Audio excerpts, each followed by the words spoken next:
Hello students, 10th SST की class में आज हम डीमेरिट्स ऑफ डेमोक्रेसी स्टडी करेंगे। डीमेरिट्स ऑफ डेमोक्रेसी से हमारा मीन्स है नेगेटिव पॉइंट ऑफ डेमोक्रेसी। हमने प्रीवियस वीडियो में positive point of democracy study किया था।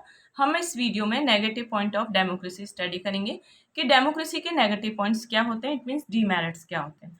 सबसे फर्स्टली हमारा पॉइंट आ जाता है students, confusion regarding democracy assumption of an individual. It means democracy में ये माना जाता है कि जो पीपल्स होते हैं वो एक इंटेलिजेंट क्रिएचर्स होते हैं।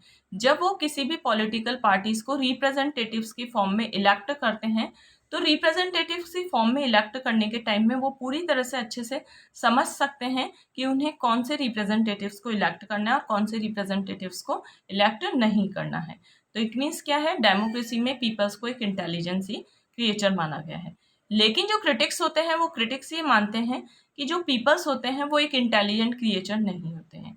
कुछ पीपल्स तो पूरे विजडम के साथ वोट डालते हैं, लेकिन जो कुछ पीपल्स होते हैं वो इमोशन के फ्लो में रह के वोट डालते हैं। इट मीन्स अपने रिलीजियस सेंटिमेंट या फिर अपने कास्ट से रिलेटेड सेंटिमेंट को ध्यान में रखकर वोट डालते हैं। तो कई बार जो पर्सन अपने रिलीजियस या अपनी कास्ट से रिलेटेड सेंटिमेंट को ध्यान में रखकर वोट डालते हैं वो गलत डिसीजन हो जाता है। तो हम इस पॉइंट में हम इसी टॉपिक पर डिस्कस करेंगे। A democracy assumes every individual to be intelligent and the calculative, कि हर पर्सन एक जो इंटेलिजेंट क्रिएचर होता है और कैलकुलेटिव होता है। इट मीन्स वो ध्यान में रखता है कि उसे किस पर्सन को वोट डालना है, किस पर्सन को रिप्रेजेंटेटिव इलेक्ट करना है।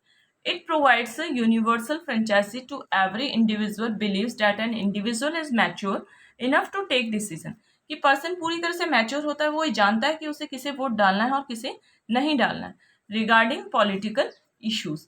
बट द क्रिटिक्स, लेकिन जो क्रिटिक्स हैं, जो जिन्होंने डेमोक्रेसी की क्रिटिसाइज की है, वो ये मानते हैं that in his root form the human being is a mindless creature.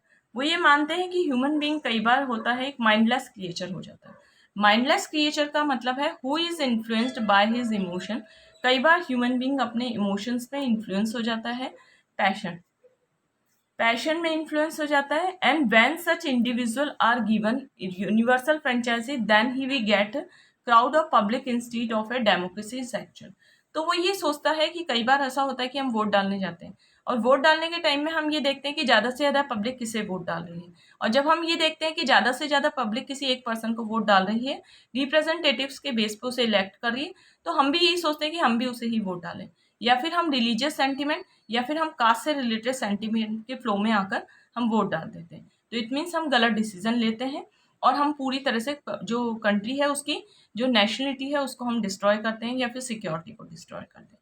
तो इट मीन्स डेमोक्रेसी में जो क्रिटिक्स हैं वो ये मानते हैं कि जो पर्सन होते हैं न केवल एक इंटेलिजेंट और कैलकुलेटिव क्रिएचर तो होते ही हैं, बल्कि साथ साथ कई बार वो एक माइंडलेस डिसीजन भी ले लेते हैं। फिर नेक्स्ट हमारा पॉइंट आ जाता है स्टूडेंट्स, हम अपने फोर्थ पॉइंट पे आते हैं directly, confusion side effect of the political party. Side effect of the political parties हमारा फिफ्थ पॉइंट है। इसमें हम स्टडी करेंगे in a theoretical form all the political parties are formed in the national interest. Students, वैसे democracy system में जब election होते हैं या फिर गवर्नमेंट जब पॉलिटिकल पार्टीज का फॉर्मेशन होता है तो केवल नेशनल इंटरेस्ट को ध्यान में रखकर पॉलिटिकल पार्टीज का फॉर्मेशन होता है।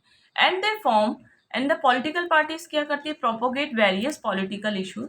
पॉलिटिकल पार्टीज का इंटरेस्ट नेशनल इंटरेस्ट के बेस पे फॉर्मेशन होता है, और जब नेशनल इंटरेस्ट के बेस पे फॉर्मेशन होता है पॉलिटिकल पार्टीज का, तो वो अलग अलग पॉलिसीज बनाती हैं, जैसे पॉलिटिकल, सोशल, इकोनॉमिकल पॉलिसीज बनाती है जिसमें नेशन का बेनिफिट ज़्यादा से ज़्यादा हो, एक सिटीजन का बेनिफिट ज़्यादा से ज़्यादा हो।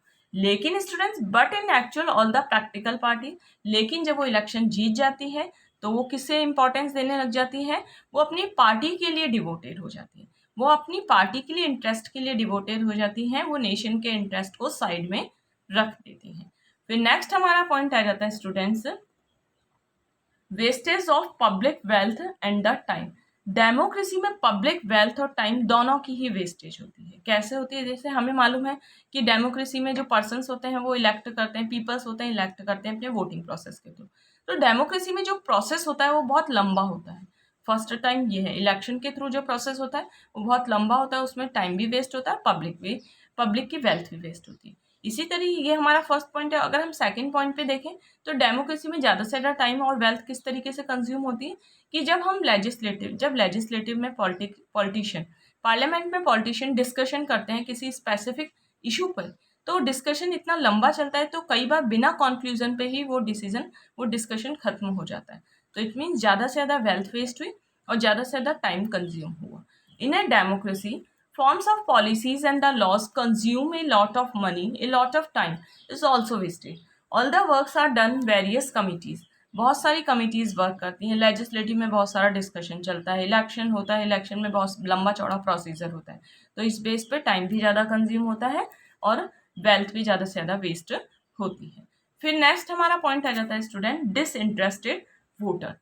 डिसइंटरेस्टेड वोटर्स का मीन्स होता है कि डेमोक्रेसी में ये होता है कि वोट डालते हैं, पीपल्स वोट डालने जाते हैं, लेकिन कई बार ऐसा होता है कि कम पीपल्स वोट डालने जाते हैं कि वोटों के लिए पीपल्स इंटरेस्टेड ही नहीं होते हैं। उनके माइंड में ये रहता है कि अगर हम एक पर्सन वोट नहीं डालेगा तो क्या हो जाएगा, हम एक पर्सन वोट नहीं डाला जाएगा तो पूरी कंट्री की ज़रूरी नहीं है कि जो गवर्नमेंट है वो हमारे वोटों के थ्रू ही बने।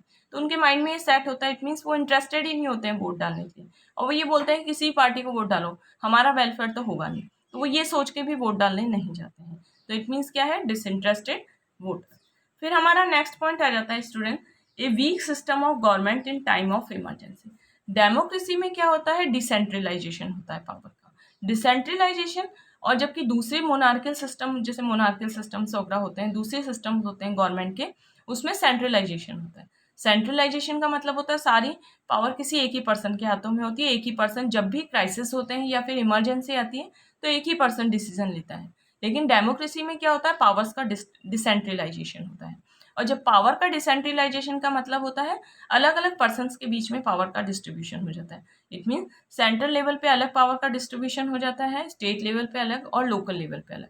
तो जब क्राइसिस आते हैं, इट मीन जब इमरजेंसी आती है या फिर फॉरेन अटैक्स होते हैं या फिर इंटरनल रियॉर्ट्स होते हैं, वायलेंस एक्टिविटी होती है, तो डेमोक्रेसी में कोई डिसीजन नहीं लिया जाता। क्यों नहीं लिया जाता, क्योंकि डिसेंट्रलाइजेशन होता है पावर का। अगर किसी एक ही पर्सन के हाथ में सारी पावर हो गई तो तुरंत डिसीजन हो जाएगा। लेकिन जब बहुत सारे जने मिलके एक साथ डिसीजन लेते हैं किसी स्पेसिफिक इशू पे, तो वो डिसीजन लंबा चल जाता है और कई बार बिना कंक्लूजन पे भी पहुंच जाता है, जो इमरजेंसी के टाइम में सही नहीं है। फिर नेक्स्ट हमारा पॉइंट आ जाता है स्टूडेंट्स, नेक्स्ट हमारे पॉइंट में स्टूडेंट्स, हम अपने इस वीडियो में डिमेरिट्स ऑफ डेमोक्रेसी स्टडी किया था। हम अपने नेक्स्ट टॉपिक में essential condition for the success of democracy study करेंगे कि एक डेमोक्रेसी को सक्सेसफुल बनाने के लिए क्या क्या कंडीशन की नीड होती है।